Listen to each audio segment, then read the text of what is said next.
Magpapalit na naman mga bossing ko ng buwan. Bawat buwan na lumilipas mga bossing ko sa unang mga araw ay mainam nyo pong gawin po ito. Ito ay kahit anong buwan mga bossing ha, kasi baka magbanggit po ako ng buwan ay sa susunod na buwan ay hindi nyo na ito gawin.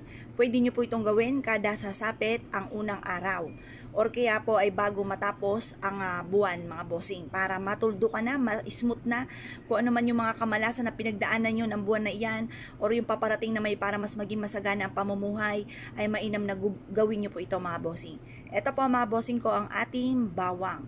Ang bawang isa sa mga paborito ko na pampaswerte. Ito po isubok na napakaswerte basta't sasabayan nyo pa na sipag at tiyaga. Kasi mga bossing, kung gagawa tayo ng ganito at tayo po'y magpapaupo-upo lamang, ay wala po swerte ang darating. Kailangan po mga bossing ko, tayo po ay kakayod. Kailangan sipag at tiyaga, double time sa pagkayod mga bossing. Ngayon po mga bossing, gagawin nyo po ay ganire. Kumuha po kayo ng bawang, kahit gaano kadami, ay kung marami, ay di dami-damihan nyo na mga bossing. Ngayon po mga bossing, kailangan po mga bossing ko ay makapaghimay ka.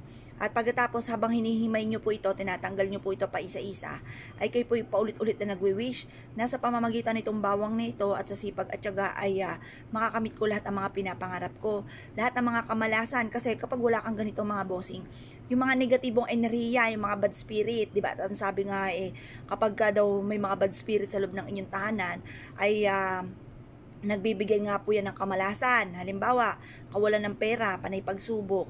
Kaya mas mainam meron kayong bawang mga bossing. Ngayon po mga bossing, kaya ang gagawin po ninyo, magwi-wish po kayo na mula sa inyong pong puso. Sabihin nyo po lahat ang nais po ninyo. Sabihin nyo po sa pamamagitan nito ay magtutuloy-tuloy na ang pasok ng swerte at kailanman hindi na kayo mamumblema sa pera. Or kaya po mga bossing ko, sabihin nyo sa pamamagitan nito ay matatapoy na ang mga bad spirit. At instead na bad spirit ay puro mga swerte ang darating, mga good spirit. Ang mga bad spirit nagbibigay ng karamdaman, mga problema mga bossing. Yung bang away-away ng pamilya, walang katapusan, kakapranggot lang po ang pinagsimulan ng istorya ay lumaki na ng lumaki. Ayan, ang mga bad spirit na tinatawag. Kaya kailangan na itaboy natin ang mga bad spirit mga bossing.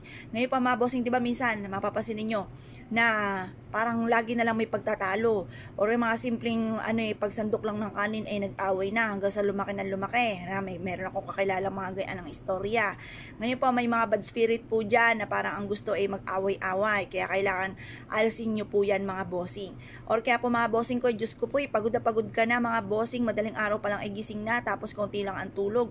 Pagkatapos sa isang kembot lamang ay ubos ka agad ang pera na para bang may buhayan na kinakain ang pera mga bossing. Kaya mas na meron kayong ganito dahil may mga bad spirit po dyan sa inyo. Itaboy nyo po yan. Kailangan ay lagi maimis ang inyong tahanan. Kailangan maaliwalas, yung tipo makakapagpahinga ka ng ayos. Kapag po dyan madumi, nako mga bossing, instead na swerte ang pumasok, panay negatibo ang papasok po dyan. Ngayon po mga bossing, mainam na subukan nyo po ito at huwag ka na po magpatumpik-tumpik pa. Proven po ito na napakaswerte. Basta't ikaw ay may 100% na paniniwala sa mga gatong mga pamamaraan. Ngayon po mga bossing, ang gawin nyo po sa mga ganyang sitwasyon, maglaan kayo ng isang mangkukan na bawang or maghimay-himay po kayo.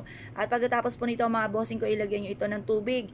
1 linggo na nakababad po yan dyan or nakita nyo na may sibol na, okay na po yan. Maglaan ka po ng 1 paso na may matabang lupa. At pagkatapos ay ibaon nyo po yung bawang na may mga sibol. Gawin nyo ang pagtatanim ay sa umaga at mapapasin nyo po yan. Instead na kayo minamalas ay puro swerte naman ang darating po sa inyo. Positive lamang ha, habang ginagawa nyo po ito ay kayo po ay paulit-ulit na nagwi-wish na kayo magiging matagumpay at mawawala ng mga kamalasan yung pinagdadaanan. Proven po ito na napakaswerte. Ngayon po mga bossing, kung kayo po naniniwala ay siya mga bossing, good luck po sa inyo po lahat.